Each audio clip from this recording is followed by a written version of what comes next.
చూడాలి, at the same time వ్యక్తిని కూడా చూసుకోవాలి.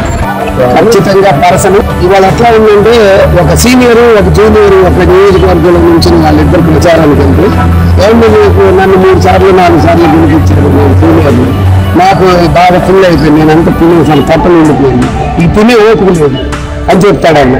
కొత్త ఆయన వస్తాడు, ఆయన ఏం చెప్తాడంటే ఏమంటే ఆయన తినేసారు మీ దగ్గరంతా, నేను ఇప్పుడే వచ్చాను, దాన్ని కూడా మిమ్మల్ని మీరు కాస్త ఇది చేయండి అని. అంటే ఇప్పుడు తినేసి ఇంకోటి వేయాలా, అసలు కొత్తగా వచ్చిన ఆయన మళ్ళీ ఆయన తింటాను కోటి వేయాలా?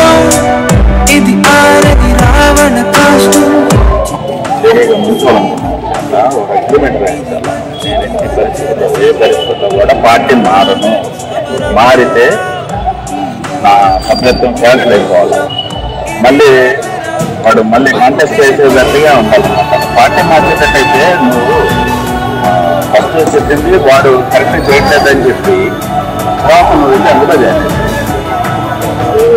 మొరాలిటీ లేదు కదా, మొరాలిటీస్ ఎథిక్స్ లేకుండా వాడే అలా చేసినప్పుడు తప్పు కదా.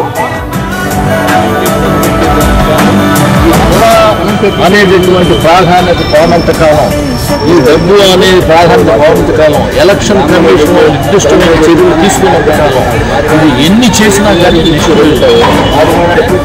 విద్యార్థిలో దీని మీద తిరగపడాలి. రెండు ఆస్పెక్ట్స్ ఉన్నాయి.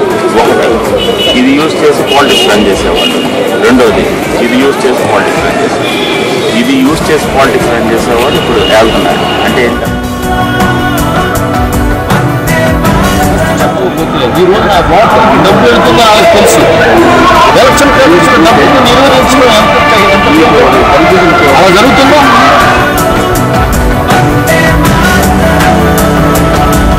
అంటే వాళ్ళు ఎవరో ఏదో చేశారని చెప్పి వీళ్ళు చెప్పుకుంటున్నారు, కానీ వీళ్ళేం చేశారని వాళ్ళు చెప్తున్నారు. రెండు రికార్డ్ చేసి చూస్తే ఎవరు కూర్చోళ్ళు మనమే.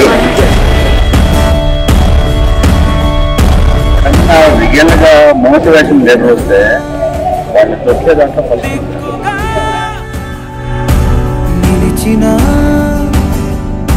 Some parties are not built upon the caste also, but we should not give importance to YouTubers should think about it. They should not give importance to the caste or religion. They should do the party. First, the agenda should be make important. అసలు ఆయన చెప్పే హామీలు ఆయన నెరవేరుతాయా లేదా, అవి అసలు ఆయన చేయగలడా లేదా, అసలు ఆయన చేయగలిగే పద్ధతులేనా, చేయగలరా అసలు ఆయన అనేది మనం బేరీ చేసుకొని ఓటు వేసినప్పుడే ఇక ఈ దేశం ముందు బాగుపడుద్ది.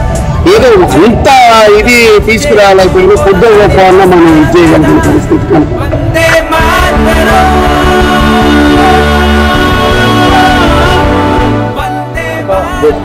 ఓటాలు వేస్తే ఆ పర్సన్ పలానా పర్సన్ వీడు పనికిరాడు అనేది వాళ్ళ లైఫ్లో రాజకీయం లేకుండా చేయాలి. కానీ ఏదో పెట్టాము రెండు పక్కన అని అంటే ఉపయోగం ఉంటుంది. 10% వస్తే మేము దీన్ని రిజెక్ట్ చేస్తున్నాం, లేదా 20% వస్తే దీన్ని రిజెక్ట్ చేస్తున్నాం అనేది ఒక తెలిస్తే కాబట్టి అటెండ్ అయ్యి ఎవరి ఇష్టం లేదనుకోండి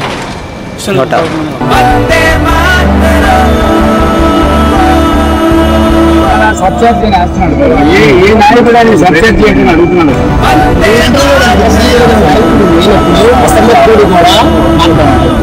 ప్రజల కోసం ఎవరైతే చేస్తారో వాళ్ళకి ఓటేసి గెలిపించాలి. మన దేశంలో ఎవరన్నా చావు బతుకుల్లో ఉంటే అంబులెన్స్ కరెక్ట్ టైంకి వస్తుందో లేదో తెలియదు, కానీ కరెంటు కోత మాత్రం టైం టు టైం కరెక్ట్గా ఉంటుందండి. ఇంకెన్నాళ్ళు మన జీవితాలు గతుకులు పడిన రోడ్లతో వస్తువులు లేని ఇంట్లో గడుపుతాం.